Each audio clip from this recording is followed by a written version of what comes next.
گا. اس لیے ماں باپ سے دعائیں لیں, ماں باپ کو راضی کرے. جس نے ماں باپ کو راضی کر لیا انہوں نے خدا کو راضی کر لیا. اور یہ بھی ہے ہمارے سماج میں, اجمیر شریف, کلیر شریف, کہ چھوچا شریف, ایسا نہیں کہ میں سنی نہیں ہوں, میں بھی الحمدللہ سنی ہوں اور میں بھی ان بارگاہوں میں جاتا ہوں اور جانی چاہیے. لیکن اس کا مطلب یہ نہیں کہ نماز کو چھوڑ دے صرف درگاہ پہ جائیں, ماں باپ کو گھر میں چھوڑ دے درگاہ پہ جائیں. اور درگاہ پہ جاتے ہیں کہ خواجہ پاک راضی ہو جائیں گے, خدا راضی ہو جائے گا. صرف درگاہ پہ جا کے چادر چڑھاتے ہیں, پھول چڑھاتے ہیں, اور پتہ کیا چلتا ہے ان کے گھر میں ان کے باپ کی خدمت کی ضرورت ہے, ان کے ماں کو بھی خدمت کی ضرورت ہے, ماں کو ابھی دوائی کی ضرورت ہے, باپ کے پاس ابھی ان کی ضروریات کے لیے پیسہ نہیں ہے. ان کے گھر میں جا کر دیکھیے, دوستوں پہ خرچ کرتے ہیں, یاروں پہ خرچ کرتے ہیں, احباب پہ خرچ کرتے ہیں, لیکن ماں باپ پریشان ہے, ماں باپ رو رہے ہیں, ماں باپ کی خدمت نہیں کر رہے ہیں. نادان تو سمجھتا ہے اجمیر جانے سے میرا کام بن جائے گا. ارے اجمیر بعد میں جانا, کلیر بعد میں جانا, سب سے پہلے ماں باپ کی خدمت کر. اگر تیرے ماں باپ تجھ سے راضی ہے تو اجمیر کے خواجہ بھی راضی ہو جائیں گے, مدینے کے مصطفیٰ بھی راضی ہو جائیں گے, ارے اللہ بھی راضی ہوگا, اللہ والا بھی راضی ہوگا. سبحان اللہ, سبحان اللہ. غور کرو میرے پیارے.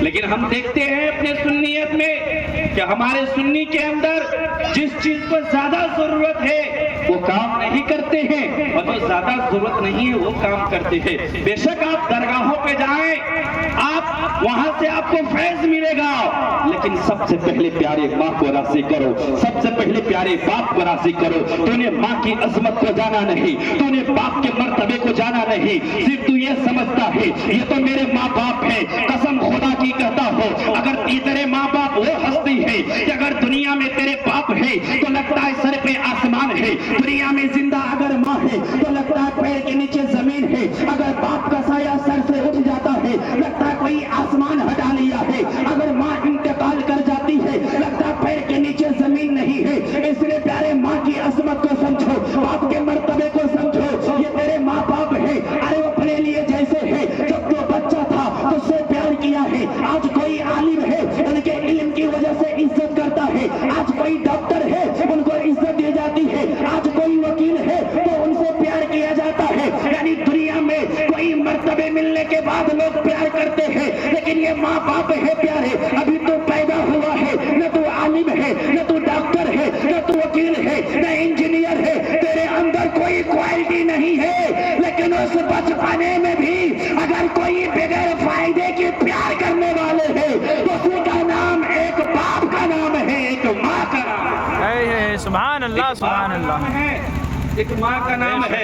اس لیے پیارے اپنے گھر جاؤ, اپنے ماں باپ سے محبت کرو. اگر آج تم نہیں کرو گے نا تو کل تیری اولاد تیری قدر نہیں کرے گی. آج تو اپنے ماں باپ کو تڑپاؤ گے نا, کل تیری اولاد بھی تجھے تڑپائیں گے. اس لیے ماں کو کھلاؤ, باپ کو پلاؤ, باپ کو راضی کرو اور کہہ دو میری ماں میں جا رہا ہوں کاروبار کرنے, دعائیں کر دے اللہ برکت عطا فرما دے گا. میں جا رہا ہوں کام کرنے, دعائیں کر دے اللہ برکت عطا فرما دے گا. دیکھو پیارے, ماں اگر دعا کرتی ہے تو مقام کتنے بلند ہو جاتے ہیں. آئی ہوئی مصیبت ٹل جاتی ہے, آئی ہوئی بلا ٹل جاتی ہے, آئی ہوئی پریشانی ٹل جاتی ہے. اولاد خراب ہو تو بہتر ہو جاتا ہے, کمائی میں برکت نہ ہو تو برکت ہونے لگتا ہے. ارے ایک شخص ہے وہ تجارت کے لیے نکلتا ہے, بزنس کے لیے نکلتا ہے, ایک بوڑھی ماں آ جاتی ہے. ماں کہتی بیٹے چند پیسہ مجھے چاہیے, مجھے چند پیسوں کی ضرورت ہے. اللہ اکبر. بیٹا جیب میں ہاتھ ڈالتا ہے, پیسہ نکالتا ہے, لیکن ماں کے ہاتھ میں دینا ہی چاہ رہا تھا. بیوی آ جاتی ہے, کہتی میرے سرتاج اب اپنے ماں کو کیوں پیسہ دے رہے ہو اور تیرے ہی پاس یہ بار بار کیوں آتی ہے؟ ان کے اور بھی تو بیٹے ہیں, اپنے ان بیٹوں کے پاس کیوں نہیں جاتی ہے؟ بڑھ کے ایک جملہ کہا تھا, میرے سرتاج آپ کی ماں آپ سے اس لیے بار بار پیسہ مانگتی ہے